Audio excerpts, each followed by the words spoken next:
Okay, y'all, this is just going to kind of like be a little chit chat because I don't have a ton written down. I just have the idea and I've been wanting to make a video about it, but I keep pushing it off. So I said, just start recording and just start talking and we'll go from there.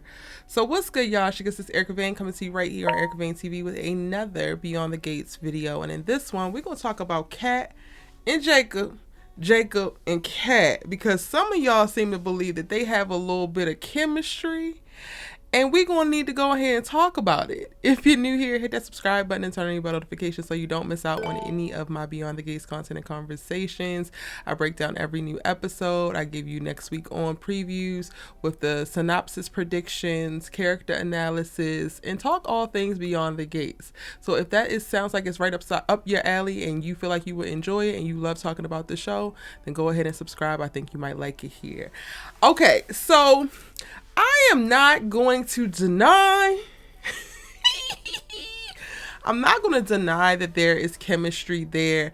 However, I don't think that that's a place that we're going to have to worry about the writers going to at any given point in time. At least not in these first like 10 years of the soap, I would hope, because Kat dating or like getting with Jacob would just be such a flip for who her character is. Kat is the seemingly elitist classist, because I don't actually believe that she's elitist. I think that she draws a line in the sand and she has very strong boundaries and she comes from a privileged place, and a lot of her talking points give elitist at times, but at the end of the day she's just a girl, and I stand beside her.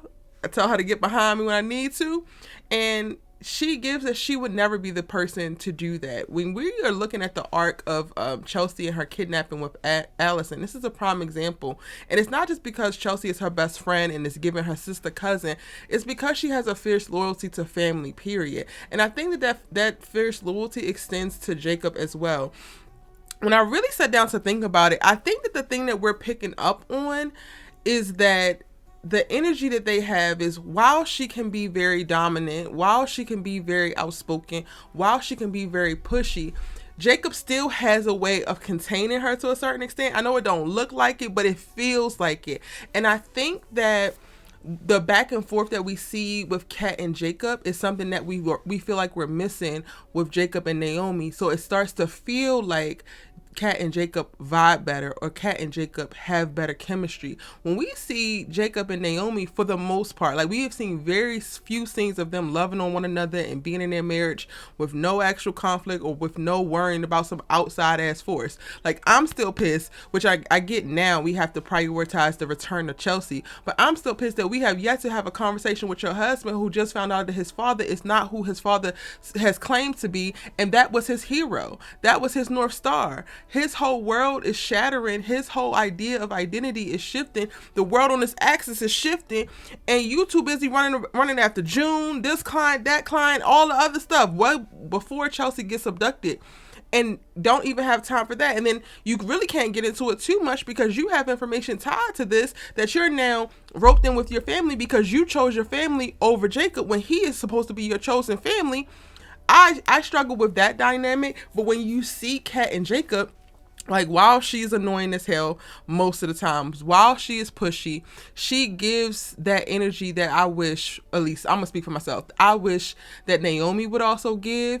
And another thing is, though Kat like sets her mind onto something, when she's communicating with Jacob, she's listening. She's like taking in what he's saying, and while she's still trying to figure out how whatever he's saying is going to work for her, or if she's going to try to ignore him, she takes him in. When I think about Naomi and Jacob, and I haven't rewatched any of their scenes before coming to make this video, so I'm going to go back and like double check, but when I think about their interactions, it also feels like sometimes Naomi isn't really listening, and it's not by choice or by like neglect. It's kind of like she is the eldest daughter, right? And she's always triaging the problems of everybody. She's focused on everybody outside herself. And because she has such a stable, loyal, integrous man, he requires less of her than with all of these other fires that are happening. So I think that she kind of turns the volume down on him unintentionally, and then that's what we kind of are picking up on in reference to the energy. He's just kind of there, and she only really turns up the volume on him when he provides a solution or he gets involved in the things that she has going on or the things that she's actually worried about, and we don't actually see that be reciprocated.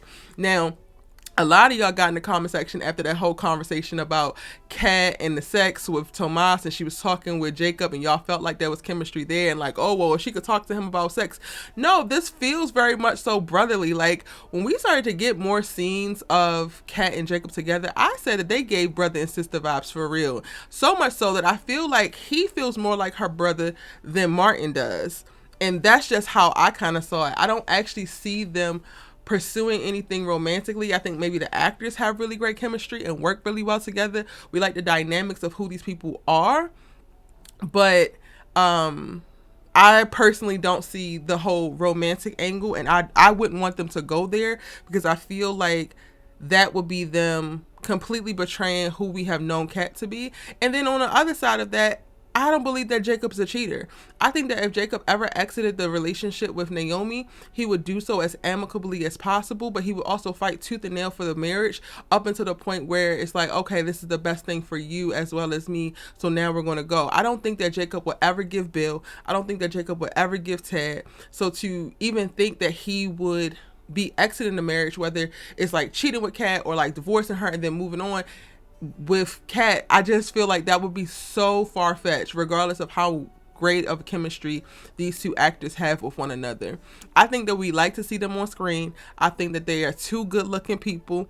I think that in the sea, to the point of my first point of like liking to see them on screen, in the sea of all the storylines, there's a lot of them that just feel like, oh, I don't feel like watching this, or oh, you're annoying. Like when Ashley pops on the screen, oh, I'm annoyed. When Derek pops on the screen, oh, I'm annoyed. So when you see Kat and Jacob, we get a reprieve, and it might not be the most hard-hitting thing because she's being the annoying little cousin. It's like, come on, let's put Leslie away. But I think that we like that particular storyline. There is a little bit of synergy there. They both are two attractive people, and all of that is kind of conspiring and tricking y'all's brains into thinking that there should be something more, because I don't think that there's anything more. But this is a conversation, and we can go ahead and have it. Let me know in the comment section down below, what do you think? Do you think that Kat and Jacob have a little bit of energy? Are they kicking flavor in each other's ears subconsciously? Are they really meant to be together? Or are you like me and just like, no, they two pretty people that just vibe and the scenes we seen in? Let me know in the comment section down below. It's your good sis she loves to talk TV with. Be sure to check out the Beyond the Gates playlist right here on my channel for all my episode breakdowns and more. And I'll see you in the next one.